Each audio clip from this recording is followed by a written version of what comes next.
Okay, good afternoon, buongiorno, good day, buon pomeriggio a tutte. Welcome back to our family channel, back to Sicily. Today is January 12, which is a Wednesday, and I'm absolutely determined to put up or do an upload for the channel today because it's today is like day 25 since I left Palermo. So I'm trying to duplicate day number 77 in the videos that have been uploaded, as well as I think day 42, which is when I did the first month's budget. And last night I just sat myself down and counted all the monies that I've spent during the second month. So I will have that for you in a moment. But for now, I wanted to show you two things. Number one, I'm trying to do another spam. It was supposed to be for breakfast, and then of course now things just sort of happened in the daytime. The new refrigerator was delivered by these guys from where was this from? I think it was either Home Depot or Lowe's. I'm totally lost. So now instead of spinach and garlic, which is the way I did this meal in Palermo, I'm gonna add garlic with bok choy, which is what's left over. So you have the our little container of soy sauce right there, and the spam I just cut it up, and this one of course is the 25% less sodium. I thought before I mentioned it was 33%, but it's 25% less. That's what they sell in the big packages at Costco, because I just went downstairs to my emergency bag closet locker space, or whatever it is. I guess one of my old legal cabinets where I'm storing all this stuff. So I'm gonna show you.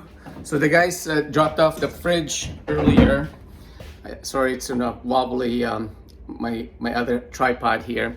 So I'm gonna give you a 360. The Christmas tree is still up, of course, even after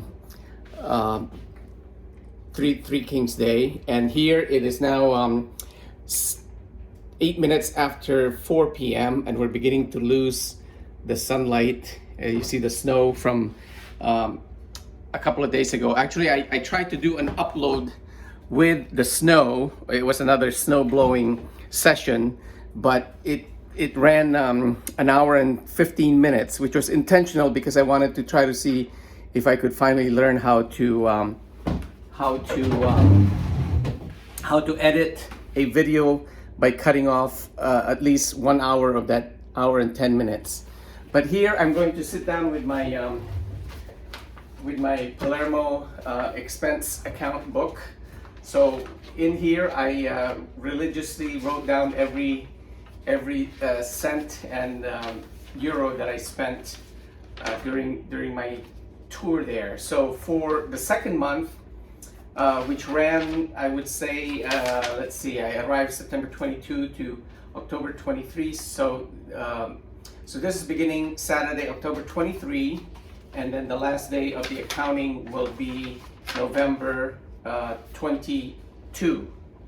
So for that period, I spent, and by the way, I'm sorry, I have to make a correction from the first month's food or expense budget, which I said I had spent about, I think, $250, but I made a mistake because all my figures here are in euro, so that 250 should really be adjusted to from euros to dollars. So 250 would probably be higher. Let me just take a quick look at my fancy calculator here. 250 times 1.25, that would be $312.50. So this one, the food expenses were 286.89 times 1.25. So the second month's food budget, I spent about $360. So that's 280. Let's call it 287 euros, which is equivalent to 300 $60 approximately. But all the other miscellaneous expenses that I did for the entire second month, everything comes to a total of 415 euros, which is times 1.25, about $520 is what I had spent during my entire second month in Palermo. So that includes, for example, I mean, I'm looking here, I bought another I Love Sicilia magazine, which is 3 euros. Some monies, about 6 to 8 euros to the street musicians. Let me see what else is written here. I had coffee with Lydia.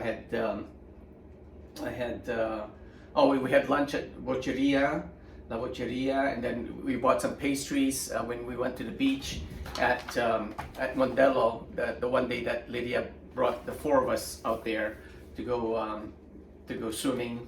Well, I didn't go swimming. Lydia went swimming. I just dipped my toes in, and the two guys just basically took in the sun.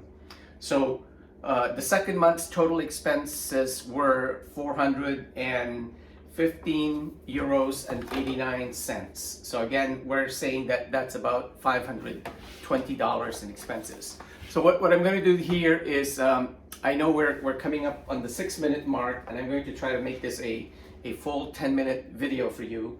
So for the last 4 minutes, what I wanted to do was just give you a quick update of what I've been doing in the past 25 days since I got home. Obviously, a lot of the time was taken up by doing all kinds of errands for Christmas Eve dinner, Christmas Day itself, and all the odds and ends of driving around to get any number of things. But the one thing I did is I was determined to read this book, which I bought when I was in the Navy 42 years ago. It's called La Pelle by Curcio Malaparte, and I'll show you here. I wrote my name, Ensign Sylvester Salcedo, USNR, USS Capitano, FF 1093, and our Fleet Post Office in New York. And I wrote down, I don't know why I wrote down December 80, because I would have had to buy this book in December of 79, which is the month we were in Genoa, which I'm pretty sure I bought this book in Genoa because that's when I met the German Consul General and his two sons who toured the ship. I gave them a tour, I saw them on the pier, and then they invited me to dinner at their apartment in Genoa. So in 42 years, I have not really learned enough Italian to read it. So I bought a second copy in Palermo, and oh, by the way, I'm learning this publishing giant Mondadori, which of course, I saw Mondadori bookstores all over Palermo, and I bought this one at the Mondadori bookstore on Via Roma. I think it's, I remember the address as being 270 Via Roma, right almost across from the La Voceria entrance.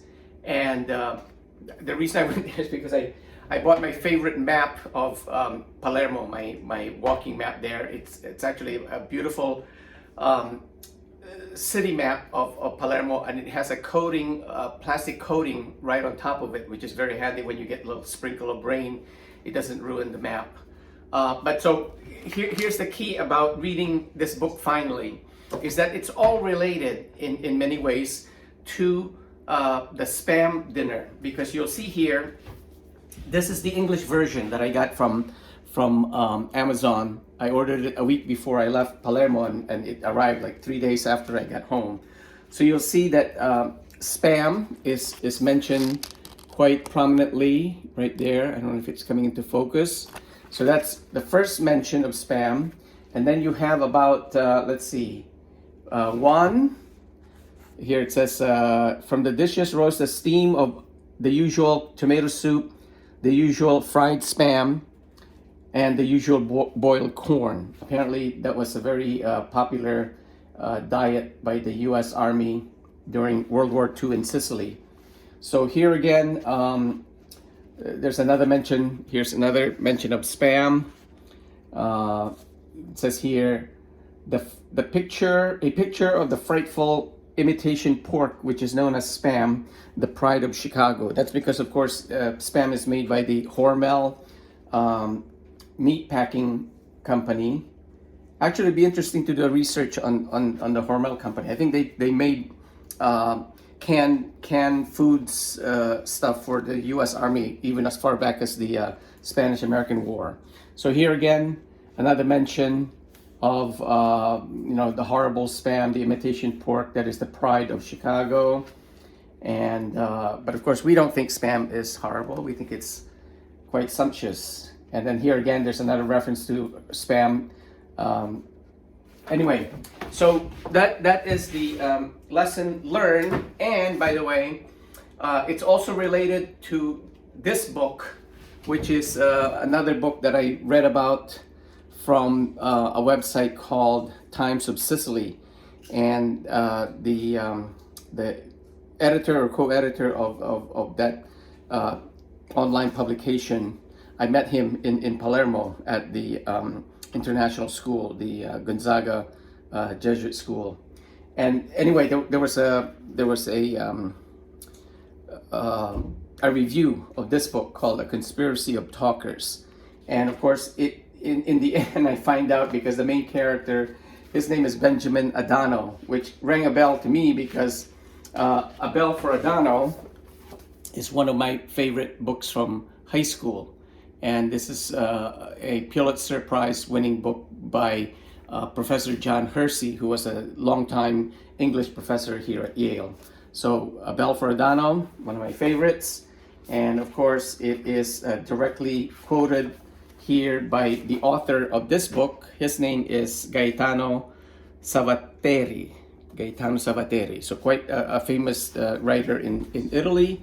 And so you see here, he says, like all books, this too was made from others. The character and name of Benjamin Adano I owe to John Hersey and his tale, A Bell for Adano, which won the Pulitzer Prize in 1945, and which I hold dear for its story and sentiment. And I certainly agree with that feeling and thought. So for now, we're past our 10 minutes. Mille grazie. I'll be sure to upload this if I don't run into any copyright issues with our friends at YouTube.